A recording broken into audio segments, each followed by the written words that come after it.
Hey YouTube, Brian here again. Just coming at you today. I wanted to do a video on the re-scape of my 90-gallon discus tank.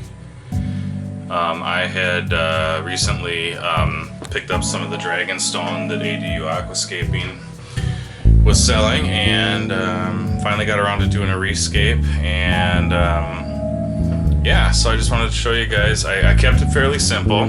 As you can see, I kind of sloped up this side and used most of the bigger pieces of dragon stone over there, and then some of the smaller stuff over on this side and in the middle.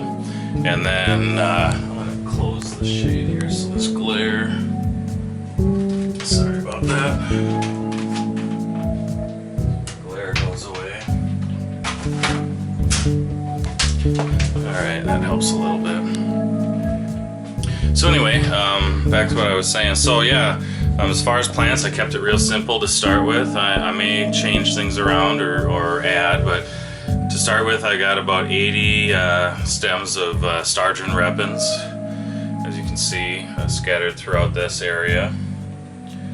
And then some Blixa japonica, which is melting severely. I haven't bought any Blixa japonica that's melted for a while, but I'm noticing too, as you can see, I put just up front here some dwarf sage from that I had in this tank before, and it's melting too.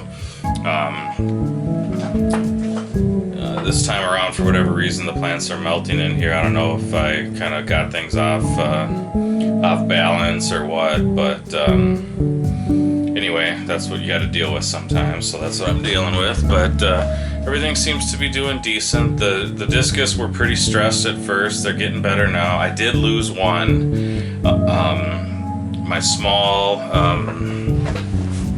golden diamond just got too stressed and didn't make it in the move. Some of the other ones for like a day were looking pretty bad, but what I did, it took me just 3-4 hours to do the re-scape, so I moved them all over into the 150 and had a divider in, so they were easy to catch, and then moved them back same day. I kept about, I don't know, close to half of the tank worth of tank water, and the filters obviously were seeded.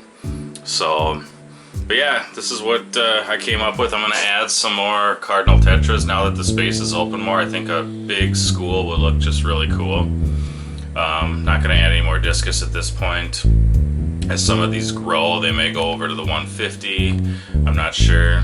Still have the two, the German blue ram pair right over there. There's probably about 10 Amano shrimp in here that are nowhere to be found right now, but some pretty big ones too. When I took everything apart, obviously you start to see that kind of stuff. Quite a few autosinkless as well. There's a few of them over on the filter over here on the intake. But yeah, everything else is doing good. One thing I did too is I added the Aquatop CF400 UV. The only reason I did that was I was looking for I was gonna add a UV sterilizer to this tank, and I was starting to just look around for different ones, and turned out one of my local fish stores had a bunch of the 400s and the 500s. They were sold as refurbished, but they had never been used. They were just, I can't remember what the explanation was, but there was a slip of paper in there. So I picked that up for 50 bucks. I figured, can't get a UV sterilizer for 50 bucks.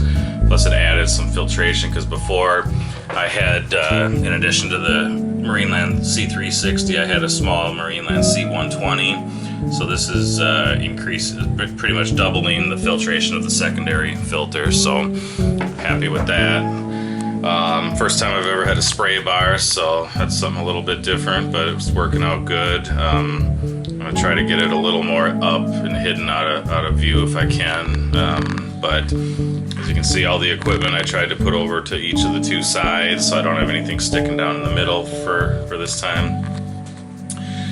But yeah, I'm happy with it. It looks good. It's kind of what I was going for, but yet different. You know how that goes. You start to do a new aquascape and it's completely different than what you had in your mind. but I was able to keep the main components, which was a slope and the bigger stuff over to this side, and that's kind of what I was going for. So the Discus are doing all right, like I said. They're not used to not having hiding spots, but when they get stressed, they seem to want to congregate over in this corner. But every day they're a little better, and they're all eating. Everything's doing well. It's just they're getting used to a different environment, I guess. So anyway, that's what I got for you guys right now. Thanks for watching as always, and let me know what you think. Later.